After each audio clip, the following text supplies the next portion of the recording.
Narsampet bus depot వద్ద ఉద్రిక్తత కొనసాగుతోంది. శంకర్ గౌడ్ మృతదేహాన్ని నర్సంపేట డిపోకు తరలించేందుకు కార్మికులు, కుటుంబ సభ్యులు ప్రయత్నించగా పోలీసులు వారిని అడ్డుకోవడంతో ఉద్రిక్త పరిస్థితులు తలెత్తాయి. దీంతో ఆర్టీసీ కార్మికులతో కలిసి కుటుంబ సభ్యులు ధర్నాకు దిగారు. సంఘీభావం తెలిపేందుకు వచ్చిన బీజేపీ, బీఆర్ఎస్ శ్రేణులను పోలీసులు అడ్డుకున్నారు.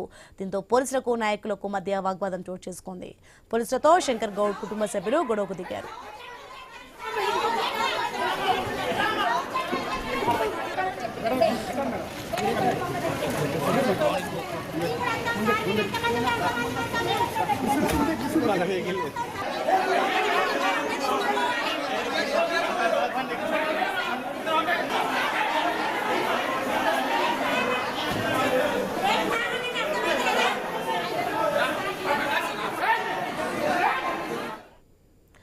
బ్రేకింగ్ విజువల్స్ మనం చూస్తున్నాం. నర్సంపేట్ బస్ డిపో వద్ద అయితే ఉద్రిక్త వాతావరణం కొనసాగుతున్న దృశ్యాలు మనం చూడవచ్చు. ఇక శంకర్ గౌడ్ మృతదేహాన్ని నర్సంపేట డిపోకు తరలించేందుకైతే కార్మికులు, కుటుంబ సభ్యులు ప్రయత్నించగా అయితే పోలీసులు వారిని అడ్డుకోవడంతో అయితే తీవ్రమైన ఉద్రిక్త పరిస్థితులు తలెత్తాయి. రైట్కి ఇది అంశానికి సంబంధించి మరింత సమాచారం మా ప్రతినిధి ప్రశాంత్ అందిస్తారు ఫోన్లో.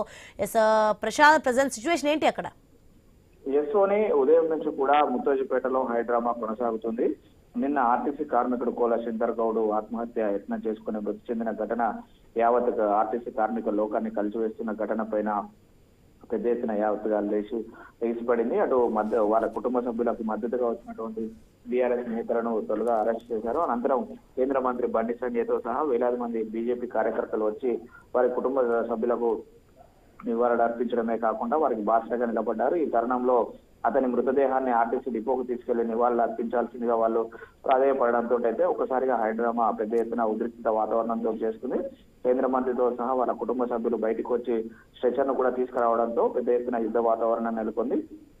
ఈ తరుణంలోనే ఆ స్ట్రెచర్ ను ఆపివేసేసి కేంద్ర మంత్రిని అడ్డుకున్నారు పోలీసులు. అనంతరం కేంద్ర మంత్రితో చర్చలు జరిపి అటు ఆర్టీసీ జేఏసీల నిర్ణయం మేరకే అతని అంత్యక్రియలు చేయాలని కేంద్ర మంత్రి బండి సంజయ్ సూచించడంతో వారితో చర్చలు జరుపుతున్నారు. కొద్దిసేపటి క్రితమే వాళ్ళ కుటుంబ సభ్యులు అయితే ఆ అంత్యక్రియలకు ఒప్పుకున్నారు. దీంతో కేంద్ర మంత్రి బండి సంజయ్ ఇక్కడ నుంచి వెనుదిరిగాడు. అయితే ఆర్టీసీ డిపో వద్దకు తీసుకురావాల్సిందే అని పట్టుబడుతున్నటువంటి కార్మికులను మాత్రం ఆర్టీసీ డిపో వద్ద మహిళా కార్మికులను, కండక్టర్లను, డ్రైవర్లను ఎక్కడికక్కడ అరెస్టులు చేసుకున్న పర్వం అయితే కొనసాగుతుంది. ఈ అరెస్టులను అయితే తీవ్రంగా ఖండిస్తున్నారు. ఒకవైపు చర్చలు చేస్తూ మరోవైపు అరెస్టు చేస్తారా అంటూ కూడా కార్మికులు బగ్గుమంటున్న పరిస్థితి అయితే ఉంది. సోని మొత్తానికైతే మరి కాసేపట్లో అంత్యక్రియలు ప్రారంభమయ్యే అవకాశం ఉంది. Soni, right, thanks for the information Prashanth.